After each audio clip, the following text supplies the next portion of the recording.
오늘의 염려와 내일의 두려움이 있습니다. 그죠? 그 오늘의 염려와 내일의 두려움 속에서 어떻게 해야 되나 근심하고 걱정하게 되는데, 그러나 오늘 우리가 근심하고 걱정하지 않을 수 있는 이유는 하나님께서 우리에게 극히 아름다운 일을 행하셨기 때문에 그렇습니다. 하나님께서 우리에게 극히 아름다운 일을 행하셔서 우리가 이 염려와 두려움 속을 극복하고 하나님의 은혜로 복된 삶을 살 수 있는 줄로 믿습니다. 우리 같이 말씀 봅니다. 여호와를 찬송할 것은 극히 아름다운 일을 하셨음이니 이를 온 땅에 알게 할지어다. 현실이 암담하고 답답합니다. 그럼에도 불구하고 우리가 하나님 앞에 찬송할 수 있는 이유는 하나님께서 우리에게 극히 아름다운 일을 행하셨기 때문에 그렇습니다. 그 극히 아름다운 일이 무엇일까? 어려움과 두려움 속에서 그것을 변하여 기도하게 하시고 찬송하게 하시고 감사하게 하시는 극히 아름다운 일은 무엇일까? 한마디로 말하면 구원입니다. 하나님께서 우리에게 구원의 은혜를 주셔서 우리가 어렵고 힘든 가운데서도 하나님 앞에 감사할 수 있고 기도할 수 있는 이유가 되는 줄로 믿습니다. 구원이라는 것을 우리가 좀 일반적으로 이해를 하면 두 차원에서 이해할 수 있습니다. 첫째는 좁은 의미에서의 구원이에요. 좁은 의미에서 구원은 뭐냐? 문제 해결입니다. 내가 가지고 있는 문제가 있어요. 현실적인 문제가 있습니다. 예를 들면 경제의 문제, 자녀의 문제, 또 뭐 건강의 문제, 뭐 인간관계의 문제, 진로의 문제, 이러한 문제로부터 해결받는 것. 이것이 바로 구원입니다. 이스라엘 백성들이 애굽에서 머슴을 살았어요. 노예 생활을 했습니다. 그 노예 생활을 하던 그 이스라엘이 하나님의 구원으로 출애굽되어서 자유인이 되었습니다. 문제로부터 자유함을 얻는 것, 문제로부터 해방되는 것, 이것이 구원입니다. 그리고 좀 더 궁극적인 의미에서 두 번째 차원에서 본질적인 의미에서 구원은 뭐냐? 그것은 영혼 구원입니다. 죄와 사망으로부터 우리의 영혼이 구원받습니다. 문제 해결은요, 이 땅의 일이에요. 근데 영혼 구원은 영원한 하나님 나라 들어가는 놀라운 사건입니다. 그래서 이 하나님의 나라 하늘 천국에 들어가는 것이 내 삶 속에 임하게 되면 이 땅에서의 문제 해결은요, 저절로 되는 겁니다. 그래서 하늘 천국의 구원의 그림자가 바로 땅의 문제의 해결의 구원입니다. 연말연시가 되면 많은 좋은 소식들, 훈훈한 소식들이 들립니다. 그죠? 그러면 구세군 종을 치면 뉴스에 늘 나올 때 뭐라 그래요? 어느 모르는 사람이 무명으로 엄청난 금액의 돈을 기부했다. 때로는 행정복지센터에 누가 돈을 이렇게 놓고 갔다. 그렇게 이야기도 하고, 또 평생 김밥 팔아 모은 돈을 학교에 기부했다. 뭐 이런 훈훈한 소식이 들립니다. 그런데 이 구제와 봉사, 귀하죠. 근데 구제와 봉사보다 더 귀한 것이 있습니다. 그것이 무엇이냐면은 복음을 전하는 겁니다. 구제와 봉사는 이 땅의 일을 해결해 주는 하나의 방법인데, 이 땅의 일이라는 것은 일시적인 거예요. 구제와 봉사는 일시적인 현상입니다. 그러나 복음은 영원한 하나님의 나라에 들어가는 밑거름이 될 줄로 믿습니다. 그래서 우리가 주님의 은혜 안에서 복음을 들고 나가는 자, 영혼 구원의 지극히 아름다운 일을 경험한 자는 이 땅의 삶이요, 늘 주님의 은혜로 기쁘고 감사할 수 있는 줄로 믿습니다. 그 대표적인 예가 바로 하박국 예언자죠. 하박국 예언자 살던 시대에 전쟁이 났어요. 여러분 한번 생각해 보세요. 죄송합니다, 전순정 권사님. 북한이 미사일을 쐈는데요, 권사님 집에 딱 떨어져서 갔던 집이 없어졌어요. 그럼 어떠실 것 같아요? 황당하죠. 이거로 끝날까요? 하박국 예언자가 전쟁이 나가고 싹 잃어버린 거예요.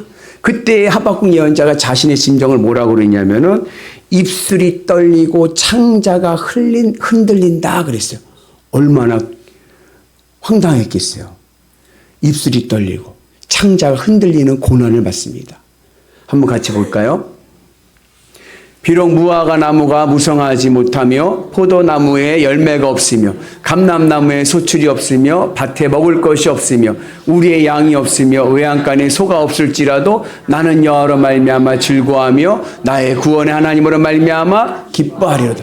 못하며 없으며 없을지라도 난 여호와로 말미암아 즐거워하리. 나의 구원의 하나님으로 말미암아 기뻐하리로다.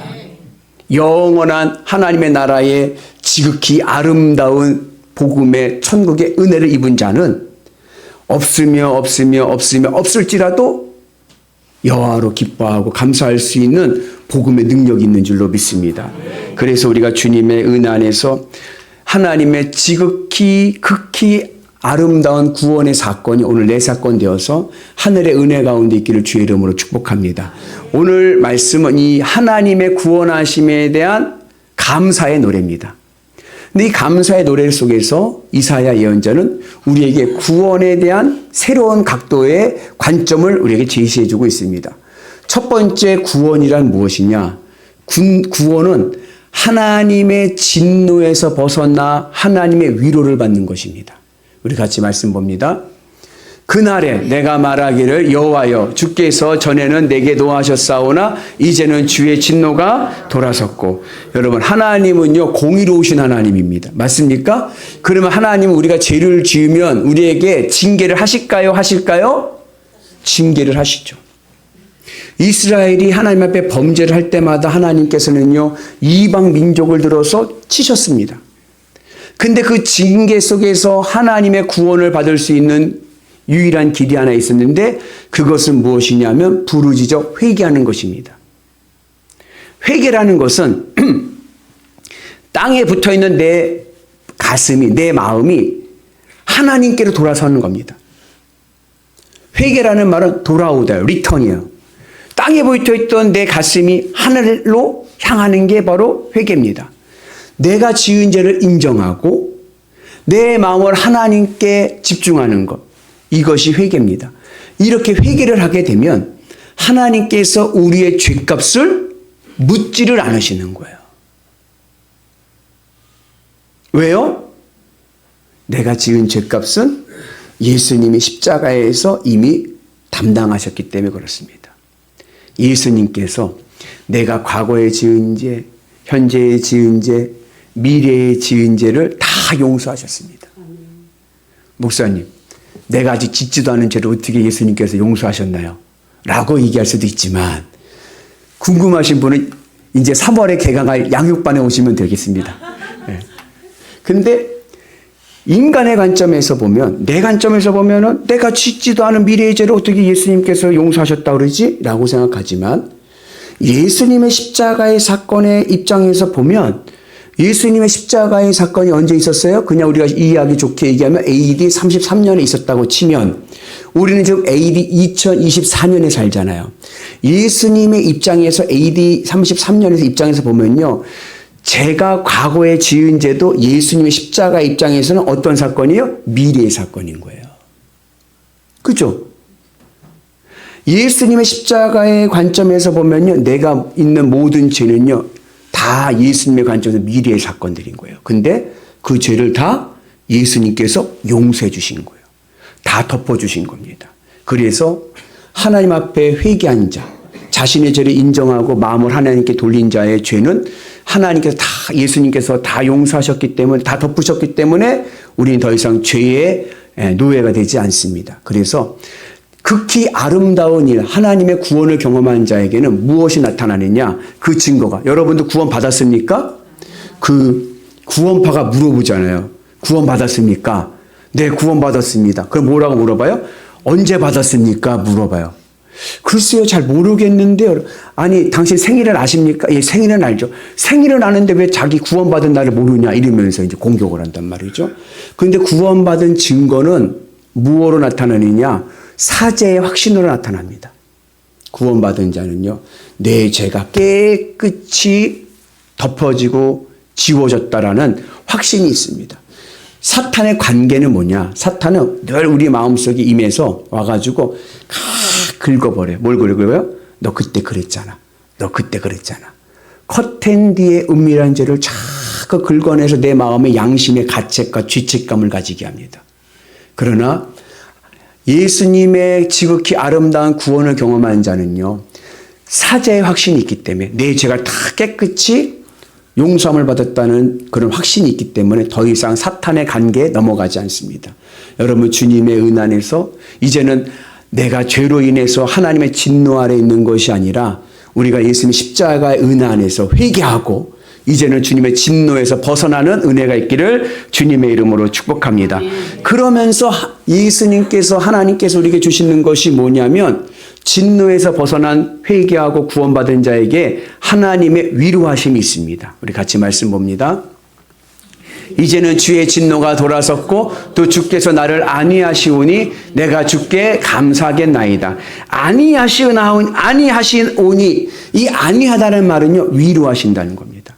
하나님의 진노에서 벗어나 구원받은 자를요, 하나님께서 어떻게 해요? 위로해 주십니다. 그래서 구원이라는 것은 죄와 사망에서 벗어나는 것만이 아니라 하나님의 위로하심을 경험하는 겁니다. 여러분들은 외로울 때 그 외로움을 어디서 위로를 받습니까? 답을 하지 마십시오. 혹시 또 실수할 수도 있으니까.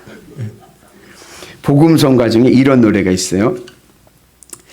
멀고 험한 이 세상 길, 소망 없는 나그네 길, 방황하고 헤매이며 정처 없이 살아왔네.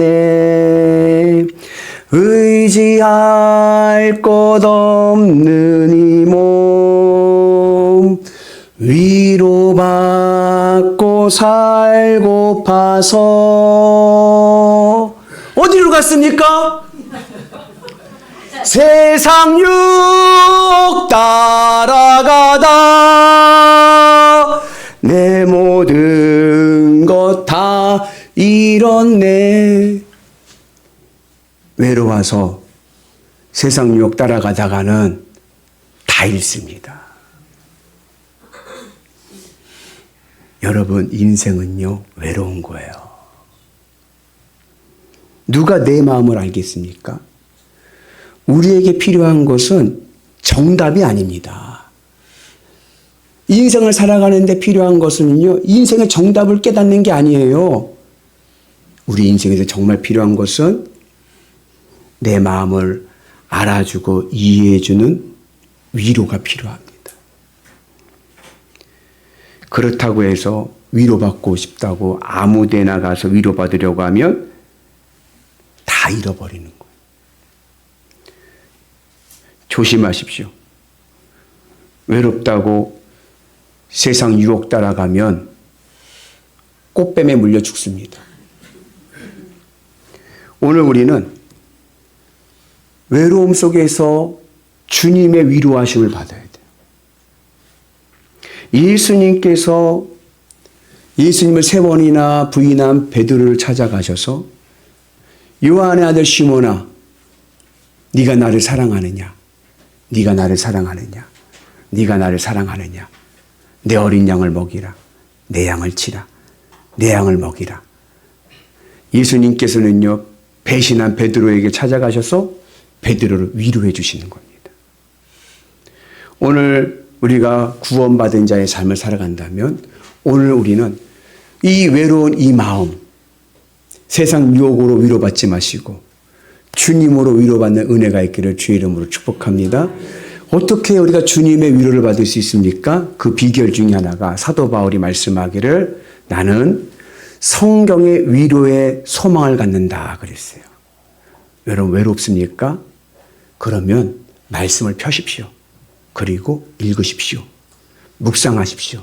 그러면 주님의 말씀이 내 마음을 위로해 주실 줄로 믿습니다. 그 은혜가 오늘 우리 가운데 있기를 축복합니다. 구원이란 무엇인가? 구원은 하나님의 진노에서 벗어나 하나님의 위로하심을 받는 겁니다. 여러분들의 마음이 외롭지 않고 주님의 위로하심으로 평안한 은혜가 있기를 축복합니다. 두 번째 구원이란 무엇인가? 구원은 구원의 우물에서 물을 깃는 것입니다. 우리 같이 말씀 봅니다. 그러므로 너희가 기쁨으로 구원의 우물들에서 물을 기르리로다.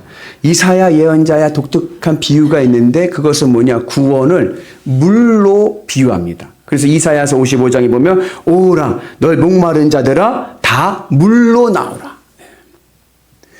이 하나님의 구원의 사건을 물로 비유합니다. 왜냐? 물은 생명이기 때문에 그런 거예요. 특별히 광야 사막에서 물은 가장 중요한 원초적인 생명의 근원이 됩니다. 그래서 우리가 주님의 은 안에서 인생의 광야길에서 우리가 구원받을 수 있는 길은 뭐예요? 물을 깃는 거예요. 구원의 물을 기도해야 될 줄로 믿습니다. 예수님께서 말씀하시기를 같이 봅니다. 내가 주는 물을 마시는 자는 영원히 목마르지 아니하리니 내가 주는 물은 그 속에서 영생하도록 솟아나는 샘물이 되리라. 예수님을 마시는 자, 예수님으로 내 마음의 위로를 받는 자, 그에게는요 인생의 목마름이 해결되는 은혜가 있을 줄로 믿습니다. 목마름이 해결된다는 것은 어떠한 의미냐? 출애굽기 17장을 보면 이스라엘 백성들이 출애굽을 하고 광야길을 가다가 르비딤이라는 곳에 도착했어요. 르비딤이라는 곳에 도착을 했는데 마실 물이 없는 거예요. 며칠을 물을 못 마셨습니다. 그러면 어때요? 화가 나죠. 목이 마른데. 그래가지고 원망불평을 하는 거예요. 하나님 원망하고 모세를 탓하고 그래서 어떻게 모세를 돌로 쳐 죽이려고까지 했어요. 그때 모세가 하나님 앞에 간절히 기도할 때 하나님께서 주신 말씀이 반석을 네 지팡이로 쳐라 그랬어요. 그래가지고 모세가 이스라엘 백성들 보는 앞에서 반석을 내리쳤습니다. 그랬더니요 물이요 확 솟아나기 시작하는 거예요. 여러분들 이스라엘 백성들이라면 목말라 죽겠는데 갑자기 바위가 깨지면서 그 안에서 물이 콸콸콸콸 넘쳐오르면 어떨 것 같아요? 그 표현을 한다면 와 이게 아니라 와 물이다 기뻐서 달려드는 거예요. 구원의 물을 깃는 자에게는 구원의 기쁨이 있습니다. 인생의 목마름을 채워주고 해결을 시켜주는 기쁨이 있습니다. 그래서 구원받은 자들에게는 날마다 주님의 은 안에서 주시는 구원의 기쁨이 있는 줄로 믿습니다. 그 생명의 은혜가 오늘 우리 삶을 풍성하게 할 줄로 믿습니다. 그래서 세상 유혹 따라가지 마시고 인생의 목마름이 오면 포장마차도 가지 마시고 주님 전에 나와 예배드리는 은혜가 있기를 주의 이름으로 축복합니다. 저는 우리 교회가 생수의 강이 흘러넘치는 능력 있는 교회가 될 줄로 믿습니다. 어제 남선교회 개사회를 하면서 우리 이윤권 장로님께서요 지방 남선교회 회장이 되셨고 또 지난번 개사회 때 여성교회 개사회 때 우리 홍순희 권사님이 여성교회 회장이 되셨고 그리고 제가 여기서 같이 사진을 양순석 장로님과 사진 같이 찍은 것을 페이스북에 올렸어요. 올렸더니 좋아요가 막 겁나게 눌려지는 거예요. 좋아요. 예, 제가 자랑을 했죠. 지금 안전 목사님께 뭐라고 말씀하셨냐면은 영일교회가 이제는 연천지방에 중추적인 역할을 하는 교회가 됐군요. 그러더라고요. 우리 교회가 정말로 중추적인 역할을 하고 있는 교회가 맞습니까? 어떻게 알아요? 기쁨으로 하는 거예요. 옆 사람 얼굴 한번 봐보세요. 기쁨의 얼굴인지 죽을 상인지 이 영일교회가 능력 있는 교회인지 아닌지는 여러분들의 얼굴에 나오는 겁니다. 아무리 누가 뭐라고 그래도 교인들의 얼굴이 그냥 축성이면은 그 교회 능력 없는 교회인 거예요. 그러나 교회가 작아도 교인들의 얼굴이 싱글벙글 생기가 넘치면 능력 있는 교회입니다. 우리 교회가 생수의 강이 넘쳐나는 능력 있는 교회 되기를 주의 이름으로 축복합니다. 그리고 세 번째, 오늘 요절 말씀인데 아주 중요한 의미가 있습니다. 하나님이 나의 구원이 되십니다. 우리 같이 말씀 봅니다. 보라 하나님은 나의 구원이시라. 내가 신뢰하고 두려움이 없으리니 주 여호와는 나의 힘이시며 나의 노래시며 나의 구원이시미로다. 아멘. 구원을 아까 제가 말씀을 드릴 때 일반적으로 좁은 의미에서는 문제 해결을 받는 게 구원이다 그랬어요. 그죠? 문제로부터 해결받는 거. 그리고 좀 더 본질적인 의미로 가면 영혼 구원을 받는 것이 바로 구원이다 그랬어요. 여기에는 공통점이 있습니다. 그것은 뭐냐면 자유입니다. 해방입니다. 문제로부터 자유함을 얻는 거예요. 그죠? 죄와 사망으로부터 자유함을 얻는 겁니다. 영혼 구원도. 그런데 단순히 구원을 그냥 해결, 해방, 자유라고 생각을 하면 신앙에 오류가 생길 수가 있습니다. 사도 바울과 빌립보에서 복음을 전하다가 잡혀가지고 모진 고문을 당하고 즉실나게 얻어맞고 그날 밤에 감옥에 갇혔습니다. 그러면 그 고문을 당하고 고난을 당하고 감옥에 갇힌 바울과 실라는 구원을 받았습니까? 못 받았습니까?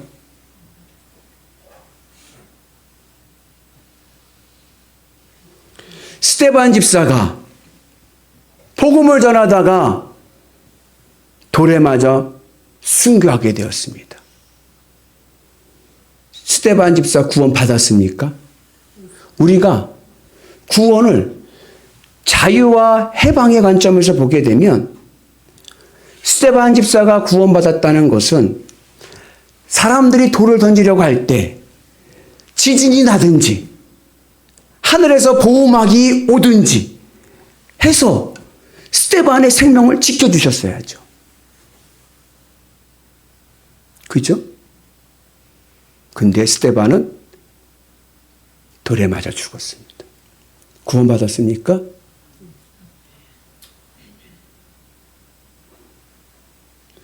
바울과 실라가 옥중에서 모진매를 맺고 한밤중에 갇혀있는 그 상황이 구원받은 상황입니까? 구원받은 상황인 거예요. 왜요? 구원은 하나님이시기 때문에 그런 거예요. 바울과 실라가 어떻게 했습니까? 그날 밤에 원망하거나 좌절하거나 낙심하지 않고 찬송하며 기도하는 거예요. 왜요? 하나님을 바라보니까. 하나님이 나의 구원이시다. 아직 내 삶의 문제가 해결된 것은 아니야.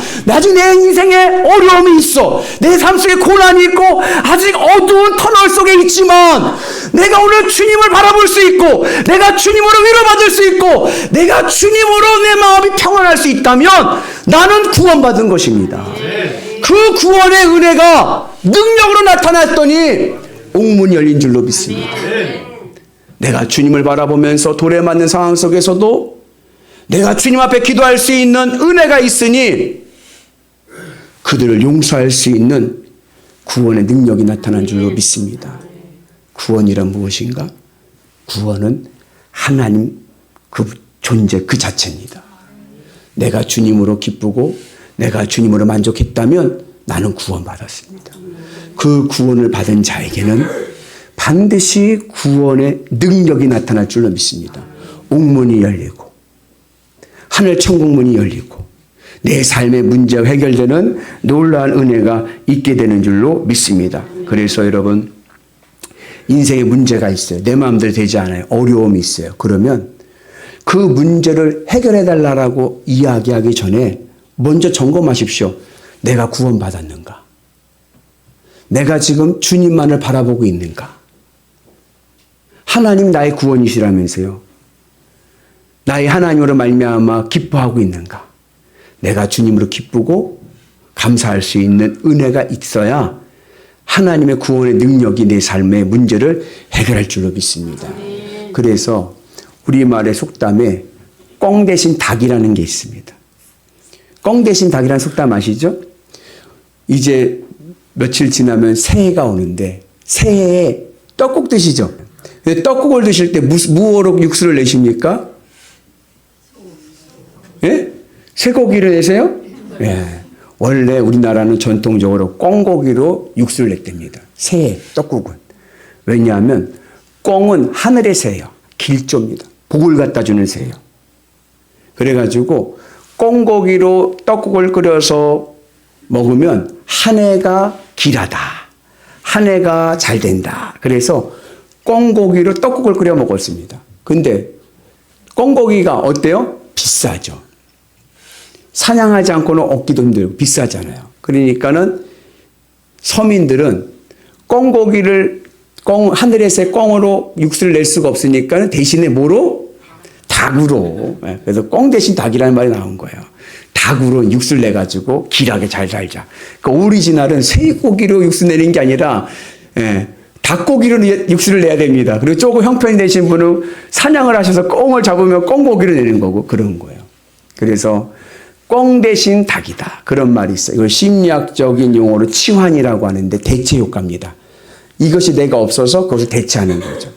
우리가 가지고 있는 심리적인 효과 중에 하나가 치환이라는 효과 중에 하나가 이런 거죠. 아버지한테 크게 혼이 났습니다.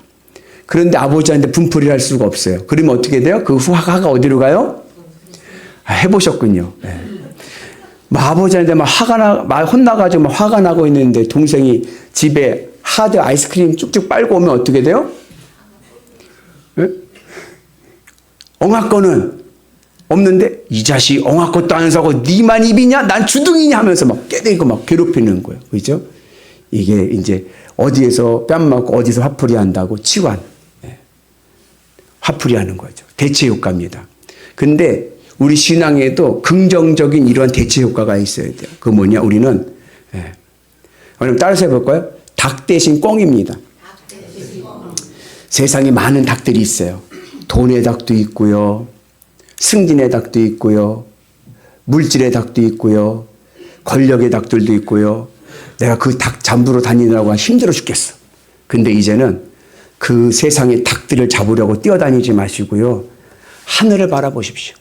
그러면 하나님께서 하늘의 복의 꽁을 내 삶에 주실 줄로 믿습니다. 그래서 우리의 삶 속에서는 세상 닭 쫓아가지 마시고 늘 하늘을 바라보면서 주님으로 내 마음을 위로를 받고 하나님으로 기뻐하며 살아가게 되면 하늘의 구원이 내 삶 속에 축복의 열매를 맺게 하는 능력이 될 줄로 믿습니다. 그 은혜가 오늘 우리 가운데 임하기를 주의 이름으로 축복합니다.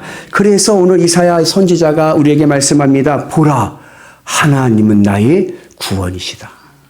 신약의 용어로 보면요. 보라, 예수님이 나의 구원이시다.